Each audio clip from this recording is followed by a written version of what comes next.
Bienvenue pour notre exploration de Nishiarai, un quartier qui réserve pas mal de surprises à Tokyo, dans l'arrondissement d'Adachi. Tout à fait. On a devant nous des documents assez variés, hein, des infos de l'arrondissement, un article très vivant de Le Monite sur les coins sympas, et puis un peu de Wikipédia pour la base. Notre idée aujourd'hui, c'est vraiment de creuser un peu, de découvrir ces histoires et ces lieux moins connus qui font le charme de Nishirai. Exactement. Une exploration pour ceux qui veulent voir une autre facette de Tokyo. C'est ça, parce que Nishiarai, bon, le premier truc qui vient à l'esprit, c'est souvent le temple, Nishiarai Daishi. Le réflexe classique.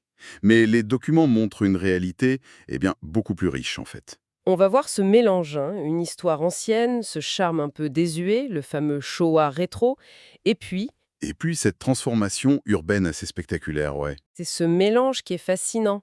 Un grand temple qui côtoie des traces d'un passé industriel pas si lointain et des lieux de vie, plein de caractère. C'est ça qu'on va essayer de décrypter ensemble. Parfait. Alors commençons par le cœur spirituel, Nishiarai Daishi. Rien que le nom complet, Goshisan Henjoin Sojiji, ça pose son temple. Ah oui, et son histoire aussi. Les origines, même si c'est légendaire, s'en montreraient au moine Kukai, Kobo Daishi, une figure immense au IXe siècle. Au IXe siècle. Donc on parle d'une ancienneté considérable. Tout à fait. Ce n'est pas n'importe quel temple. Les sources le disent bien, c'est un site majeur du bouddhisme Shingon. Et réputé pour quelque chose de précis.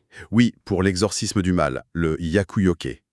Il fait même partie des temples spéciaux du pèlerinage des 98 temples du Kanto. D'accord, on sent vraiment le poids de l'histoire là. Absolument. Mais l'histoire plus récente, elle, est marquée par une transformation radicale, industrielle et urbaine. Ah oui, qu'est-ce que nous disent les documents d'Adachi là-dessus?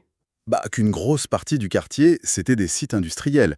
L'usine Nishinbo Tokyo, c'était, attendez, 15 hectares. 15 hectares? C'est énorme pour Tokyo. Oui, et les ateliers ferroviaires Tobu, presque 3 hectares à côté. Et j'imagine autour des zones résidentielles assez denses, peut-être un peu vieillottes? C'est ça. Les documents parlent de rues étroites, peu d'espaces verts. Pas vraiment l'image du Tokyo moderne, quoi. Et c'est ça qui a changé. Exactement. Après 2005, un grand projet de redéveloppement a été lancé sur ces friches industrielles. Avec quels objectifs? Principalement améliorer la sécurité incendie, séisme, vous savez, c'est important au Japon, et puis créer un cadre de vie plus agréable, et faire de Nishirai un pôle important pour Adachi. Et concrètement, ça s'est traduit comment? J'ai vu des chiffres, plus de 3000 nouveaux logements? Oui, sur 2 zones principales. Et ça, forcément, ça a attiré du monde. Une nouvelle population. Surtout des jeunes et des familles.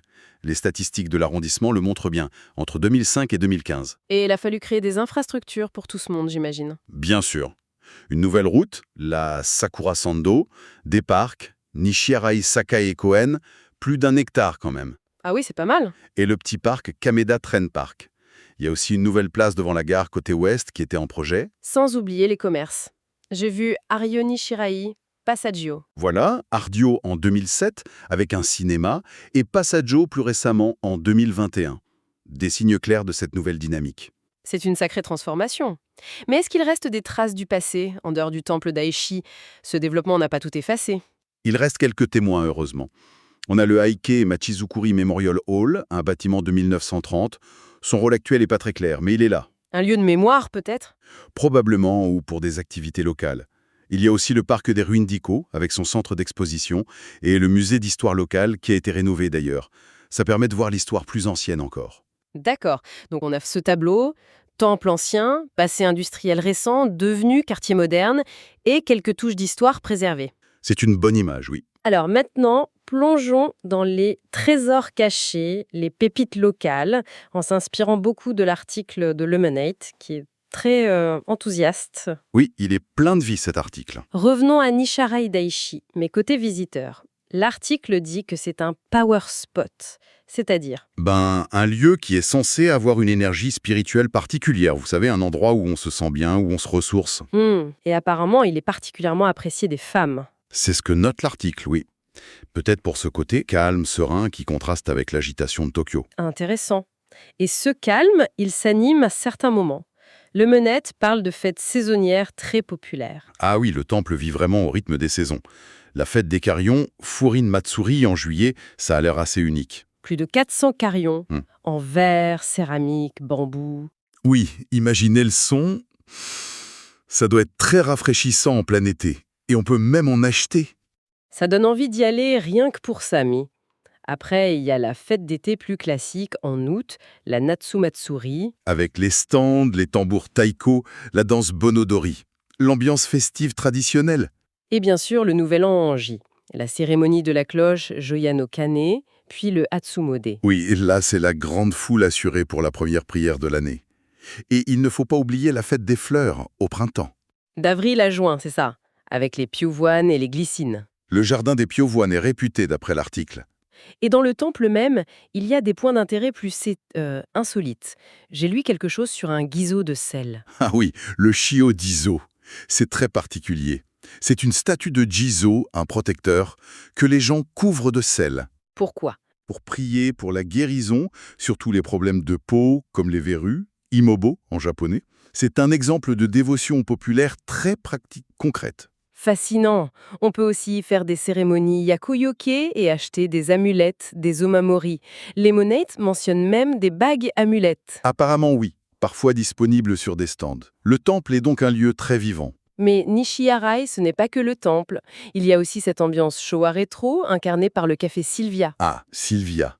Oui, l'article en parle avec beaucoup de nostalgie. Juste à côté de la gare, ouvert depuis 1978. C'est vraiment une capsule temporelle. Showa rétro, c'est cette esthétique un peu opulente des années 60, 70, 80. C'est ça. Fauteuil en velours à fleurs, boiseries sculptées, vitraux. L'article décrit une déco assez chargée mais typique. Et c'est un lieu de tournage connu apparemment. Oui, Lemonade cite la série Ocean's Love. C'est devenu un peu emblématique de cette époque. On y va pour l'ambiance donc. Et on y boit quoi? Un cream soda? Le classique. Servi avec la paille et la serviette en papier d'origine, d'après l'article. Une expérience totale, quoi. Mais ce n'est pas le seul endroit avec une âme, hein. Les monettes listent plein d'autres adresses. Peut-être qu'on peut juste retenir les plus marquantes. Oui, pour donner une idée de la diversité. Il y a par exemple Koi Hanari, près du temple. Un café familial avec du bon café de Kyoto. Et leur spécialité là, le sandwich chaud. Patates douces, fromage, haricots rouges. Assez original? Très intriguant, oui. Et puis il y a Café Sanctuary, qui a l'air très prisé pour ses gaufres de Bruxelles. Ah oui, avec des garnitures saisonnières généreuses. Ils parlent d'un demi-panier de fraises par gaufre. C'est ça. Ou le raisin Shine Muscat. Leurs puddings aussi ont l'air très populaires. Le classique et celui au boutiron en saison. Faut juste prévoir qu'il peut y avoir de l'attente alors, hein. Oui, l'article le précise. Pour manger plus copieusement, il cite aussi Mama Pasta Grande, un italien près de Daichi. Et dans un style très différent, Kadoya, décrit comme shibui. Qu'est-ce que ça veut dire, shibui? C'est une esthétique japonaise. Simple, discret, élégant, mais sans ostentation, un peu profond. Chez Kadoya, ça se traduit par une ambiance très authentique. On y mange quoi? De l'udon maison, Oui, de l'udon simple et réconfortant, ou du kakigori, la glace pilée, en été. Très abordable. et pour finir le tour des saveurs, un resto de curry japonais Ojimurgi. Près de la gare, un curry doux, familial, avec une spécialité, le curry avec un œuf. Ambiance comme à la maison. Bon, ça donne faim tout ça. Ça montre bien le mélange des genres à Nishiharai. Exactement. Du très tradi au rétro, en passant par des choses plus modernes. Et après manger, on peut aller se détendre dans un sento, un bain public. Ils ont l'air d'avoir une place particulière là-bas. Les monnaies, oui, mais en avant Oritayu. Oui, un Santo historique, 80 ans, mais qui a été superbement rénové. Il a même fait des collaborations avec des marques de cosmétiques. Ah oui, hein, ça montre une belle adaptation. Tout à fait. La déco a l'air soignée. Jardin suspendu, carrelage inspiré d'Okusai. Presque artistique tout en restant un bain de quartier. Plutôt chic pour un sento. Et il y a aussi Okadayu, décrit comme botanique, base secrète. Avec beaucoup de plantes, un sauna particulier, un espace extérieur sympa pour se rafraîchir, on sent qu'il y a une vraie culture du bain. Absolument.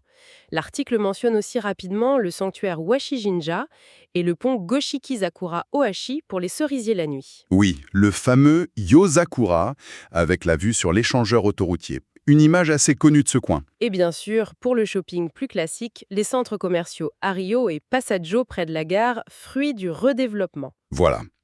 Tout ça nous donne le portrait d'un quartier vraiment Multifacette. C'est ça. Le spirituel et l'historique avec Daichi, le charme nostalgique avec Sylvia, la modernité du redéveloppement et l'authenticité des petits commerces, des restos, des sento. C'est cette superposition qui fait la richesse de Nishi-Arai, je trouve. Donc si on résume un peu, explorer Nishi-Arai, c'est sortir des sentiers battus pour découvrir un Tokyo plus local. Où différentes époques cohabitent. C'est une excellente synthèse. Ce n'est pas juste une banlieue dortoir ou une zone commerciale, il y a une vraie profondeur. Le redéveloppement n'a pas tout effacé, il s'est ajouté. On y trouve à la fois la sérénité d'un temple, le plaisir d'un café hors du temps et le dynamisme d'un quartier qui bouge. Que l'on cherche la spiritualité, des découvertes gourmandes, une ambiance rétro, ou juste voir comment Tokyo se transforme, Nishi-Arai a quelque chose à offrir. C'est une invitation à regarder ces quartiers moins médiatisés de plus près. Et ça soulève une question intéressante. Finalement, comment un lieu réussit à intégrer des éléments aussi différents, héritage spirituel, passé industriel, développement moderne, sans perdre son âme? C'est un vrai défi. Et au-delà de ce qu'on a pu lire dans nos sources, on peut se demander qu'est-ce qu'on découvrirait en se perdant simplement dans les rues. Exactement. Quelles autres histoires, quelles autres petites pépites ce quartier pourrait encore révéler à celui ou celle qui prend le temps de regarder? C'est une belle pensée pour conclure. L'exploration ne se limite pas aux points sur une carte. Nishi-Arai, comme beaucoup d'endroits, a sûrement encore beaucoup de secrets à partager.